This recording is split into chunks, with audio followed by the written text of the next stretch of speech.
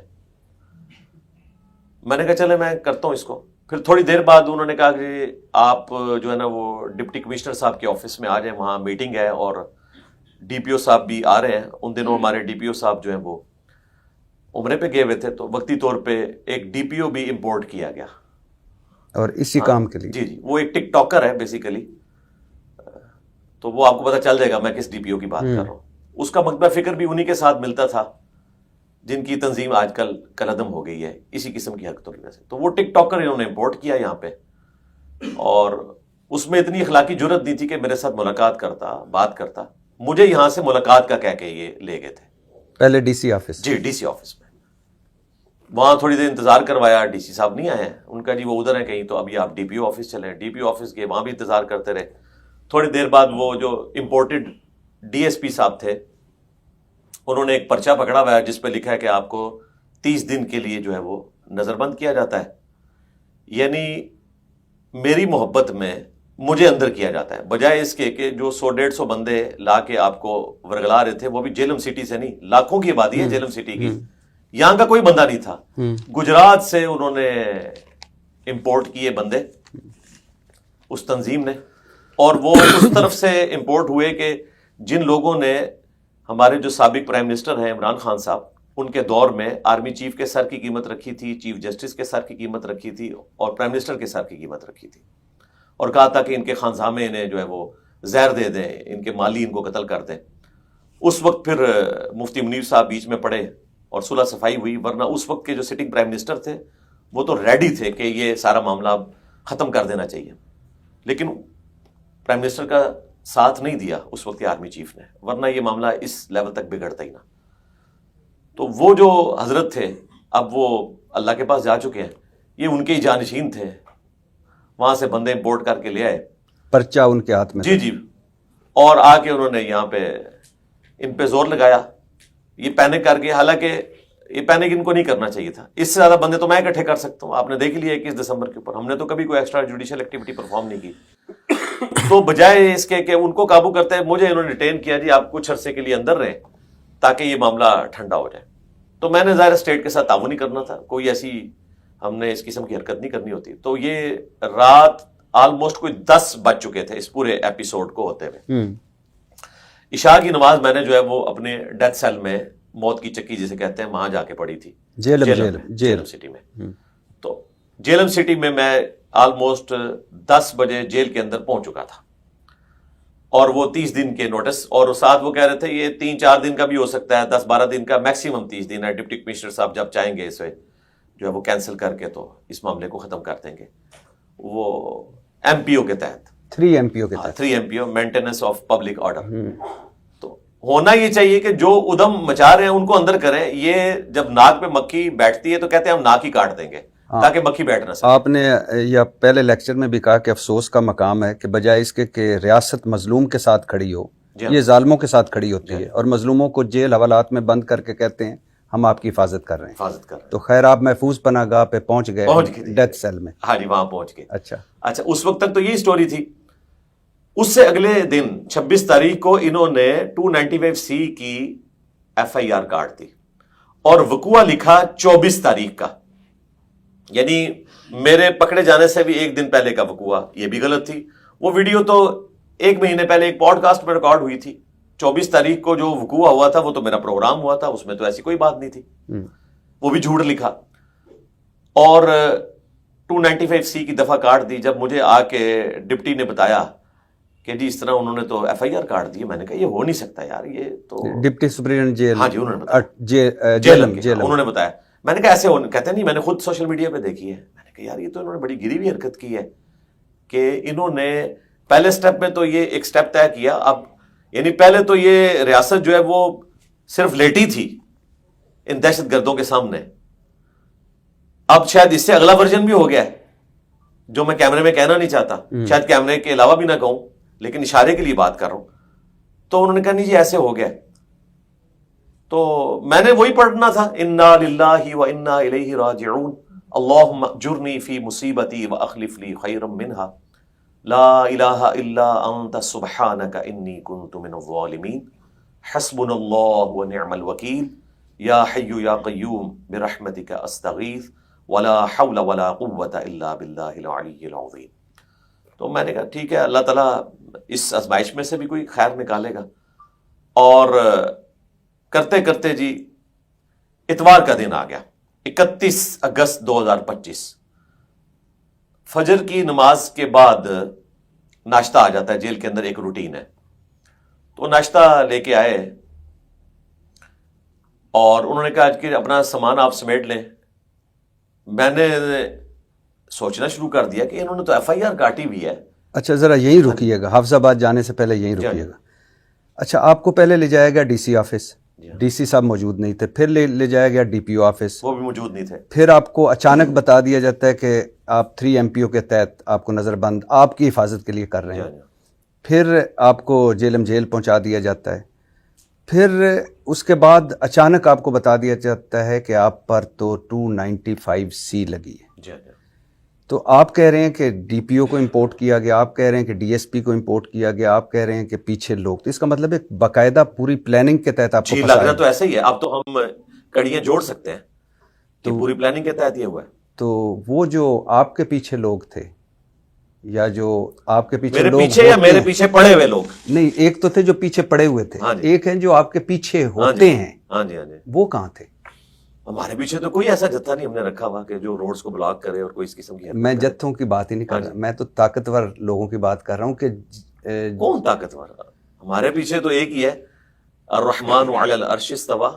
وہ تو ساروں کے پیچھے ہیں اور ان کے پیچھے بھی ہیں. جی نہیں، اور کوئی نہیں ہمارے پیچھے. اور کوئی کیوں پھنسایا گیا آپ کو؟ کیوں سازش کی گئی؟ دیکھیں یہ تو وہی بتا سکتے ہیں جو اس میں انوالو ہے، میں کیسے بتا سکتا ہوں؟ نہیں، کوئی ایسی بات تو نہیں آپ نے کر دی تھی کچھ پچھلے چند دنوں میں جو آپ کے پیچھے والے بھی جس سے ناراض ہو گئے ہوں اور جو پیچھے پڑنے والے ہیں ان کو بھی ہلا شیری مل گئی ہو؟ نہیں، کوئی ایسی بات میں نے نہیں کی. اور اگر کوئی ایسی بات ہوئی بھی ہے تو وہ سچائی پہ مبنی بات ہے، وہ ہم نے پہلے بھی کی ہے، مستقبل میں بھی کریں گے. بل مجھے کوئی انفارم نہیں کیا گیا. یعنی اگر آپ یہ پوچھنا چاہ رہے ہیں نا کہ مجھے ان آفیشیلی بتایا گیا. آپ بہت ذہین آدمی ہیں اور میں نے اپنی زندگی میں اس ایج میں اگر آپ کسی ادھر مغرب میں ہوتے تو اس وقت آئنسٹائن کے بعد آپ کا نام لیا جاتا، کیونکہ آپ ظاہر ہے آگے ہم تو آئنسٹائن کو بھی حضرت آئنسٹائن جی میں نے لاسٹ لیکچر میں بہت بڑی ان کی کنٹریبیوشن، ان کی چہرہ نمائی بھی آپ کی میں نے لیکچر میں دیکھی. جی حضرت آپ نے کہا تھا. اچھا لیکن مجھے سمجھ نہیں آ رہی کہ کیا ابھی تک آپ اس کیلکولیشن پہ نہیں پہنچے کہ کیا وجہ کیا بنی؟ دیکھیں یہ تو جو کرنے والے ہیں انہی سے پوچھا جانا چاہیے. میں اگر کوئی بات کروں گا تو بغیر دلیل کے مجھے بات نہیں کرنی چاہیے. میرے پاس کوئی سالڈ ریکارڈ ہو جس کو میں جا کے جوڈیشری میں ثابت کر سکوں، پھر تو میں آپ کے سامنے وہ رکھ سکتا ہوں. چونکہ کیس ابھی 2-3 عدالتوں میں چل رہا ہے اس لیے میں بھی تھوڑا سا محتاط گفتگو کر رہا ہوں. لیکن پھر بھی کوئی کیلکولیشن، کوئی قیاس آرائی، کوئی ٹیوا، کوئی قیافہ؟ میرا تو خیال یہ ہے کہ بس ریاست جو پینک کر گئی ہے، بس میں یہ کہوں گا، اس سے زیادہ کہنے کی ضرورت نہیں. ریاست دباؤ میں آ گئی؟ جی بالکل. اچھا، اور آلریڈی کتنے عرصے سے آ رہی ہے. جب انہوں نے 3 MPO کا وہ آپ کو بتایا تو آپ نے نہیں کہا کہ مجھے میرے وکیل سے بات کرنے دیں یا مجھے خاندان والوں سے بات کرنے دیں؟ جی میں نے ان لوگوں سے بات کی تھی، اور یہاں سے میرے والد صاحب بھی اور ہمارے جو اکیڈمی کے ٹیم ممبرز ہیں وکلاء، انہوں نے بھی رابطہ کرنے کی کوشش کی. تو انہوں نے کہا انہوں نے ان کو بھی آپ سمجھ لیں ٹرک کی بتی کے پیچھے لگایا ہوا تھا.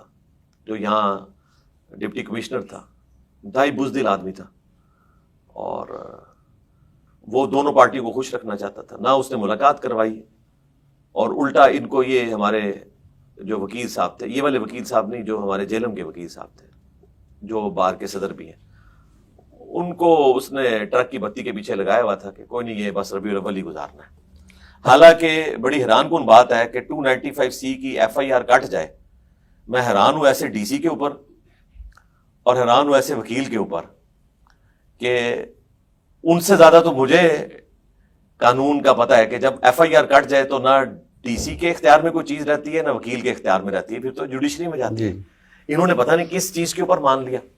یہ میں کسی سے گیلا شکوہ نہیں کر رہا، میں صرف ان کو بتا رہا ہوں کہ مستقبل میں آپ لوگ اپنا انٹلیکچوئل لیول بڑھائیں اور اپنے آپ کو ایجوکیٹ کریں اور معاملات کو صحیح طریقے سے لے کے چلنے کی کوشش کریں.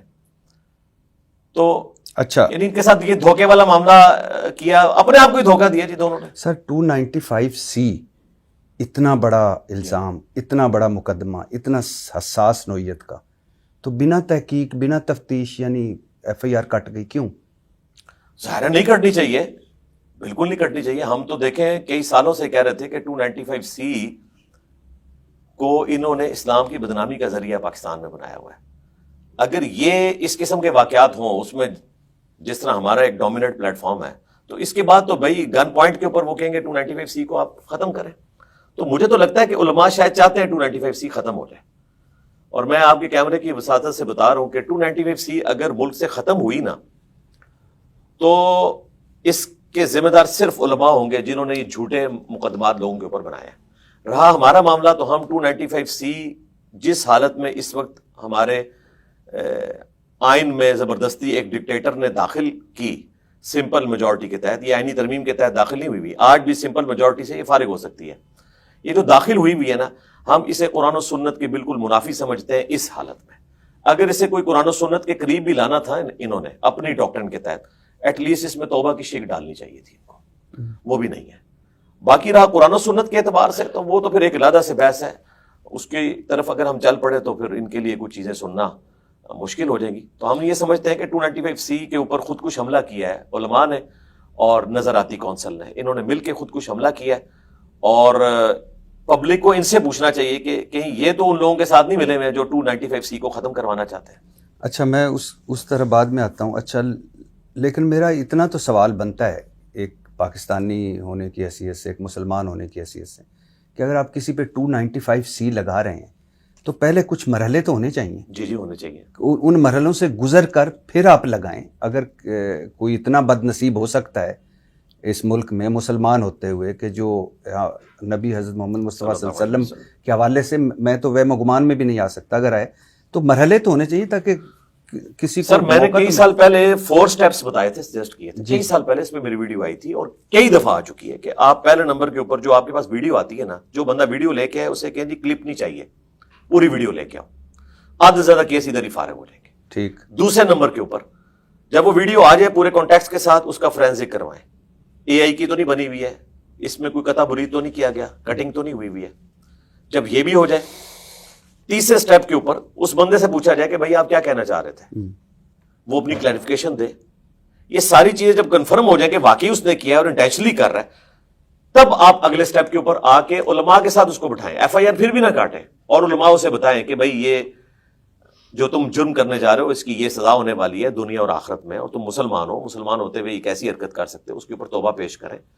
یہ چاروں مراحل سے اگر کوئی ایسے ہی بدبخت ہے جو گزر گیا, پھر اس کے اوپر ایکٹیویٹی پرفارم کی جائے, اور اس میں کرولری کے طور پر ایک چیز یہ بھی داخل کی جائے کہ اس بندے کا ذہنی توازن بھی دیکھا جائے. اس وقت بھی ایک بندہ اڈیالہ میں قید ہے, اسرائیل عالمگیر کا, جس کا ذہنی توازن خراب ہے. اس نے دعوی نبوت کیا ہوا ہے اور امریکن نیشنل ہے, آئے دن وہاں پہ امبیسی کے لوگ بھی اس کو آ کے ملتے ہیں.